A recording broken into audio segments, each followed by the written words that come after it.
You want me to put that on my todger?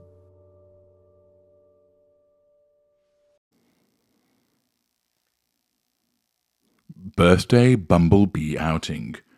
Bzz, bzz, bzz. What's that buzzing sound? Is it the bumblebee, the humla, wending its way through a garden on a sun-soaked summer's day, being about its business? See what I did there? Pollinating the flowers. No, it isn't. And in actual fact, although this person looks like a bee, the noise that we can hear is the click, click, click of cameras going off. Because lo and behold, it's Harry's wife making another appearance. Yes, hard on the heels of the beige turtleneck, sitting with rictus grin in the garden at Monty's shit show, talking into a phone that wasn't on, in a completely unconvincing staged series of telephone calls, she's now popped up because apparently she's no longer 41, but now she's 42. Goodness me, it's rather dusty in here, isn't it? The Mail tells us, with an article by Aaron Jane Prosser and Martin Robinson, Harry's wife's birthday date night with Prince Harry. Smiling Duchess of Sussex celebrates turning 42 at trendy Monty Shit Show restaurant after couple's pals blasted claims of tensions in their marriage. We know there are tensions in their marriage because Harry's in the sustained devaluation. But there's another appearance now. With regard to the appearance in the Garden at Monty Shit Show, I think that was filmed some time ago. I think that was filmed much earlier this year, maybe even at the back end of last year. I think that was done around the time of all of the spare promotional shite. And therefore, couldn't be said to be a united front as of late. I think that one has been held in the coffers and has been rolled out. But there is an appearance of the two of them going out for dinner. Now, it might be that some people will say that from the photographs, they're photoshopped. They certainly don't look that way.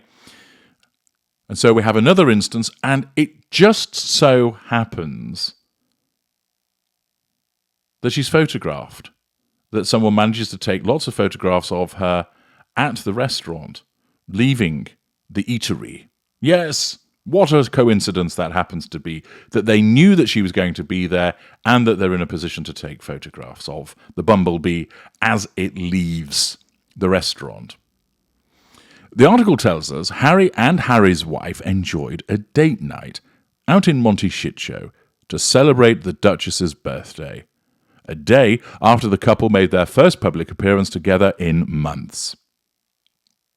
The Duke and Duchess of Sussex were seen in good spirits, smiling and laughing as they were pictured leaving the trendy Italian restaurant Tre Lune, a favourite among A-listers including Kourtney Kardashian and Ellen DeGeneres, who weren't there at the time. Harry's wife, who turns 42, looked glamorous, wearing a strapless column-style black and white bumblebee posse dress, priced at £188. She must be cutting back. Paired with her beloved cult Gaia bag and flat strappy black sandals. The prince accompanied her wearing a linen blue shirt and white trousers, although neither of which appear to have been anywhere near an iron. Perhaps there is no electricity outlet in the chicken coop, therefore he couldn't iron his clothing.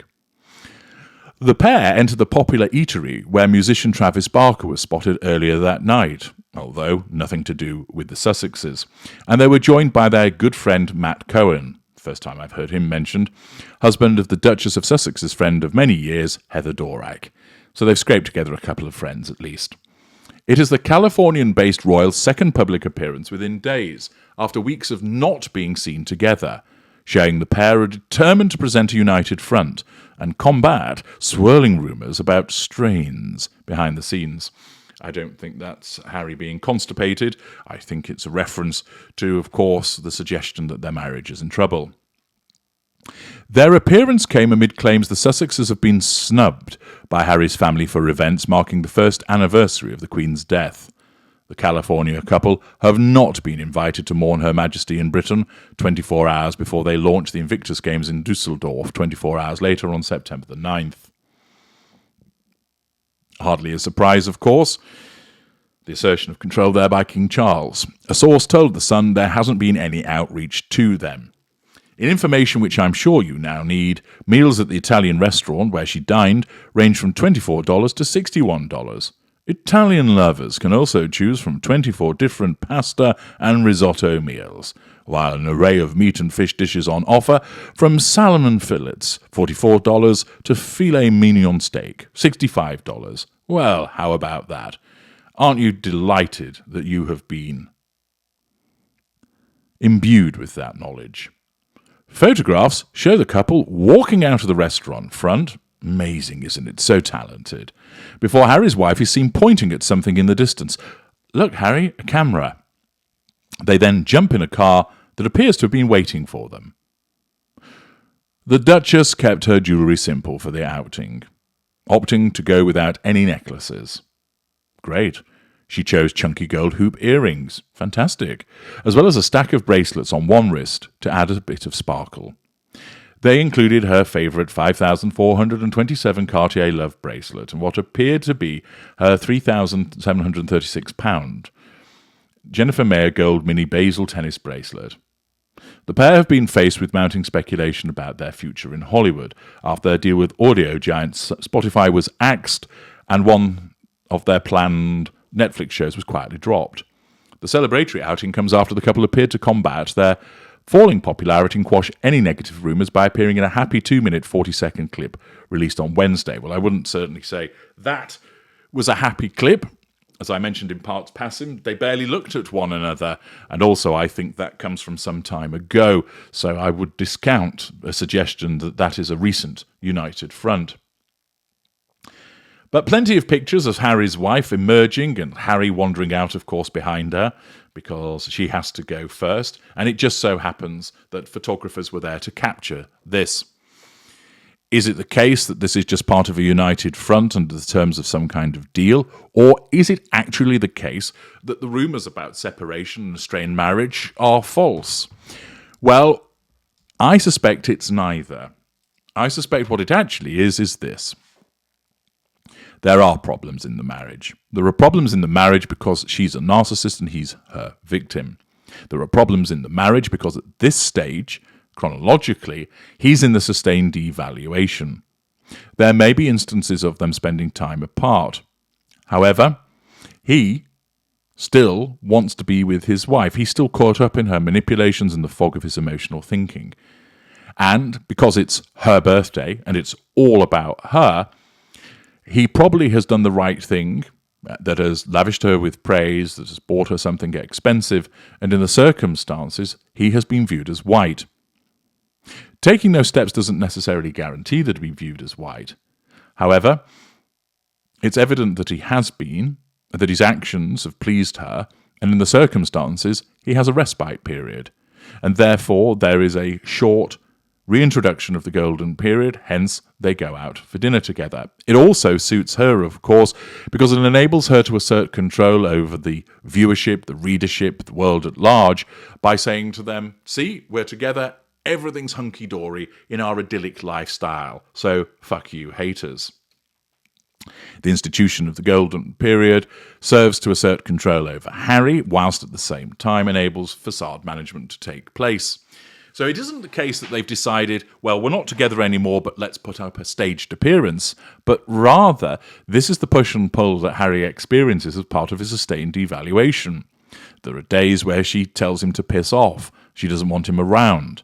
There are instances where she's horrible to him. There's instances where he perhaps goes away and hides, either at his gentleman's club or clears off to the chicken coop or wherever it might be to escape her.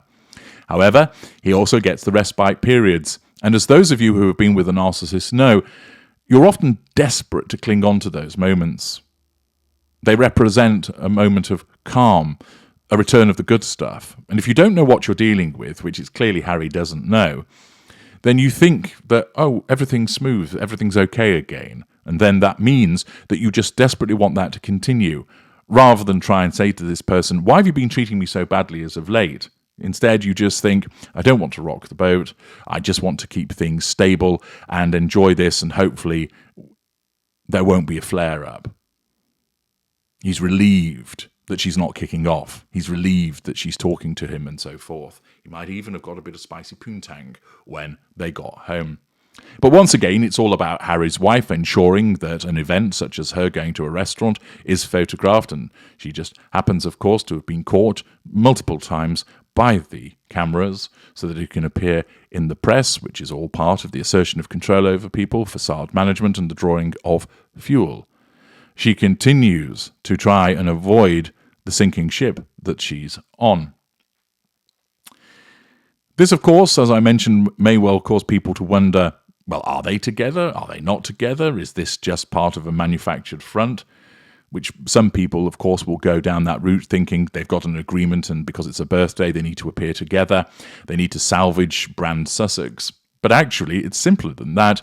This is just what the narcissistic dynamic that you're seeing. It's a respite period. They happen, and so they go out and enjoy an evening together. I'm H.G. Tudor. Thank you for listening.